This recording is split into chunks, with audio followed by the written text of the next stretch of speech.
गो। आज हम भारतीय संविधान की प्रमुख विशेषताएं पढ़ेंगे। भारतीय संविधान का निर्माण संविधान सभा के द्वारा किया गया था। हमारे यहाँ ये संविधान 26 जनवरी 1950 को लागू किया गया। भारतीय संविधान का निर्माण करते समय अनेक देशों के संविधान से यहाँ पर कुछ विशेषताओं को ग्रहण किया गया था। मुख्य रूप से भारतीय संविधान 1935 के अधिनियम के ऊपर आधारित है। प्रत्येक देश का संविधान उस देश की परिस्थितियों के अनुरूप बनाया जाता है। हमारे यहाँ का संविधान भी हमारे यहाँ की जो परिस्थितियाँ थी उनके अनुरूप बनाया गया है। इस आधार पर भारतीय संविधान की कुछ विशेषताएं हैं। भारतीय संविधान की पहली विशेषता है, यह लोकप्रिय संप्रभुता पर आधारित संविधान है। इसका तात्पर्य यह है कि भारतीय संविधान के द्वारा संप्रभुता को जनता में निहित किया गया है। हमारे यहाँ जब संविधान निर्मित किया गया था तब संविधान की प्रस्तावना में कहा गया है कि हम भारत के लोग दृढ़ संकल्प होकर अपनी इस संविधान सभा में आज दिनांक 26 नवंबर 1949 को एतद द्वारा इस संविधान को अंगीकृत, अधिनियमित और अर्पित करते हैं। इसका तात्पर्य ये है कि प्रस्तावना में यह स्पष्ट किया गया था कि यह भारतीय संविधान भारतीय जनता के द्वारा निर्मित किया गया है। भारतीय संविधान द्वारा अंतिम शक्ति भारतीय जनता में निहित की गई है। हमारे यहाँ लोकतंत्र शासन प्रणाली को अपनाया गया है और लोकतंत्र शासन प्रणाली में जो प्रभुसत्ता है वो जनता में निर्धारित होती है। इसलिए ये हमारे संविधान की एक मुख्य विशेषता है कि ये लोकप्रिय संप्रभुता पर आधारित संविधान है। भारतीय संविधान की दूसरी विशेषता है कि ये निर्मित, लिखित और सर्वाधिक व्यापक संविधान है। सामान्य तौर पर किसी भी देश के संविधान का निर्माण एक विशेष समय पर किया जाता है। भारतीय संविधान का निर्माण भी एक संविधान सभा के द्वारा किया गया है।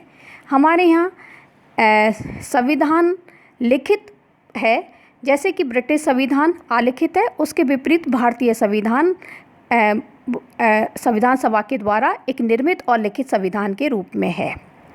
हमारा संविधान सर्वाधिक व्यापक है। यदि हम अन्य देशों से तुलना करें तो भारतीय संविधान सबसे अधिक व्यापक है। मूल रूप से भारतीय संविधान में 395 अनुच्छेद और 8 अनुसूचियाँ थीं। वर्तमान में 395 अनुच्छेद और 12 अनुसूचियाँ हैं। यदि हम अन्य देशों में देखें तो अमेरिका के संविधान में केवल 7 अनुच्छेद हैं, कनाडा के संविधान में 147 और ऑस्ट्रेलिया के संविधान में 128 हैं। इस दृष्टि से भारतीय संविधान बहुत व्यापक है। भारतीय संविधान को इतना व्यापक इसलिए बनाया गया था कि भारत एक नए देश के रूप में स्वतंत्र हुआ था और इसके सामने कुछ ऐसी परिस्थितियां थीं। उन परिस्थितियों के संदर्भ में संविधान निर्माताओं के द्वारा यह सोचा गया कि प्रत्येक चीज़ को स्पष्ट रूप से लिखा जाए। भारतीय संविधान के अंतर्गत संघात्मक प्रणाली को अपनाया गया था और संघात्मक प्रणाली के अंतर्गत संघ तथा राज्यों के बीच शक्तियों का विभाजन किया जाता है। दोनों के मध्य कभी विवाद की स्थिति नहीं आए, इसलिए हमारे संविधान निर्माताओं के द्वारा संघात्मक शासन व्यवस्था से संबंधित प्रावधानों का और शक्तियों का विस्तृत वर्णन किया गया है। हम क्योंकि बहुत लंबे समय तक पराधीन रहे थे, इसलिए हमारे यहाँ नागरिकों के लिए मौलिक अधिकारों की व्यवस्था की गई है और उन मौलिक अधिकारों पर लगाए जाने वाले प्रतिबंधों का भी विस्तृत रूप से भारतीय संविधान में वर्णन किया गया है। इसके अतिरिक्त अल्पसंख्यकों के लिए और लोकतंत्र के समक्ष जो परिस्थितियां उत्पन्न हो जाती हैं उनको दूर करने के लिए संकटकालीन प्रावधानों का उल्लेख भी किया गया है। इन सब के कारण भारतीय संविधान व्यापक हो गया था और बहुत विस्तृत हो गया। भारतीय संविधान की तीसरी विशेषता है कि यह संपूर्ण प्रभुत्व संपन्न लोकतंत्रात्मक गणराज्य है। संपूर्ण प्रभुत्व संपन्न का तात्पर्य ये है कि अब भारत राज्य पूर्ण रूप से स्वतंत्र है। आंतरिक या बाहरी क्षेत्र में यह स्वतंत्र रूप से अपनी इच्छा के अनुसार कार्य करता है। इसके ऊपर किसी भी अन्य देश या किसी अंतर्राष्ट्रीय समूह का नियंत्रण नहीं है। भारत आंतरिक या बाहरी दृष्टि से जो कुछ करना चाहे वो कर सकता है। लोकतांत्रिक राज्य हमारे संविधान के द्वारा भारत में लोकतंत्र शासन प्रणाली को अपनाया गया है, जिसके द्वारा राज्य की सत्ता जनता में निहित की गई है। लोकतंत्र प्रणाली के अंतर्गत जनता के द्वारा निर्वाचित प्रतिनिधियों के द्वारा शासन व्यवस्था का संचालन किया जाता है और जनता यहाँ शासक को चुनने का कार्य करती है। गणराज्य भारत में संसदीय शासन प्रणाली को अपनाया गया है। संसदीय प्रणाली के अंतर्गत एक नाममात्र की कार्यपालिका होती है और एक वास्तविक कार्यपालिका होती है। ब्रिटेन में भी संसदीय प्रणाली को अपनाया गया है। वहाँ भी एक नाममात्र की कार्यपालिका और वास्तविक कार्यपालिका है, लेकिन नाममात्र की कार्यपालिका वहाँ राजा है जो वंशानुगत आधार पर अपना पद प्राप्त करते हैं। भारत में नाममात्र की कार्यपालिका राष्ट्रपति है और राष्ट्रपति का निर्वाचन अप्रत्यक्ष रूप से किया जाता है। इसलिए भारत एक गणराज्य है या गणतंत्रात्मक राज्य है। भारतीय संविधान की चौथी विशेषता है कि भारत एक धर्मनिरपेक्ष राज्य है।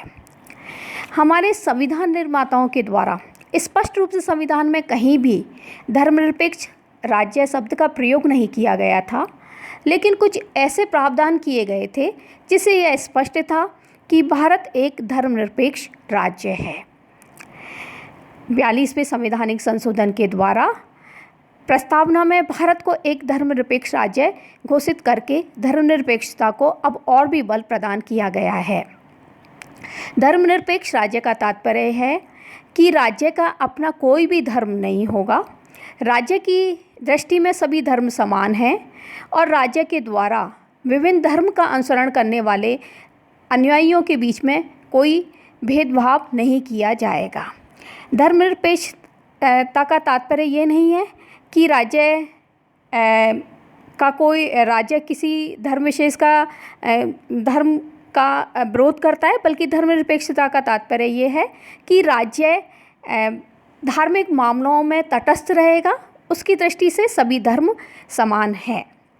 भारतीय संविधान में धर्मनिरपेक्षता से संबंधित जो प्रावधान है, इनका मौलिक अधिकारों में इसका प्रावधान किया गया है। हमारे यहाँ कहा गया है कि मौलिक अधिकारों में कि सभी नागरिकों को धर्म, विश्वास और पूजा की स्वतंत्रता दी गई है। मौलिक अधिकारों के अंतर कहा गया है कि राज्य धर्म, जाति, लिंग या इनमें से किसी के भी आधार पर अपने नागरिकों के मध्य कोई भेदभाव नहीं करेगा। धर्मनिरपेक्ष राज्य और धर्मनिरपेक्षता के संदर्भ में यह है कि यदि कोई धार्मिक संस्था और स्थानों का प्रबंध सार्वजनिक हित और व्यवस्था में बाधा पहुंचाता है या धार्मिक स्थान समाज विरोधी तत्वों के आश्रय स्थल बन जाते हैं, तब राज्य के द्वारा इन धार्मिक स्थलों और संस्थाओं के प्रबंध में हस्तक्षेप किया जा सकता है। अर्थात धर्मनिरपेक्षता का तात्पर्य यह है कि राज्य किसी धर्म के मध्य भेदभाव नहीं करेगा, लेकिन धार्मिक आधार पर यदि सार्वजनिक व्यवस्था को नुकसान पहुंचाया जाता है तो राज्य उसमें हस्तक्षेप कर सकता है। छठी विशेषता कठोरता और लचीलेपन का समन्वय है। संशोधन प्रणाली के आधार पर संविधान दो प्रकार के होते हैं, कठोर संविधान तथा लचीला संविधान। लचीला संविधान उस संविधान को कहते हैं जिसमें आसानी से या सरल विधि के द्वारा परिवर्तन किया जा सकता है।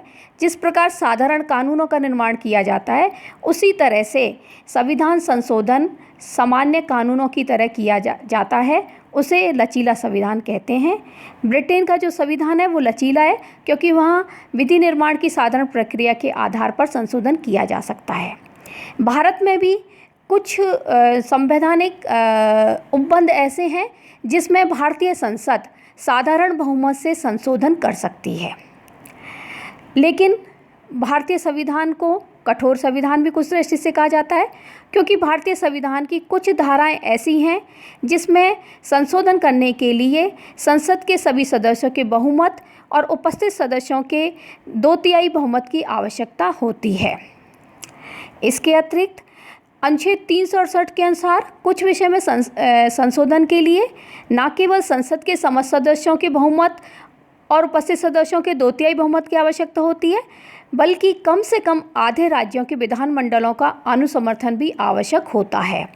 तो कुछ प्रावधानों की दृष्टि से भारतीय संविधान कठोर है और कुछ प्रावधानों जिसमें वो साधारण कानून की तरह परिवर्तन कर सकता है, उनकी दृष्टि से वो लचीला है। इसलिए भारतीय संविधान को ये कहा गया है कि भारतीय संविधान कठोर और लचीला संविधान है।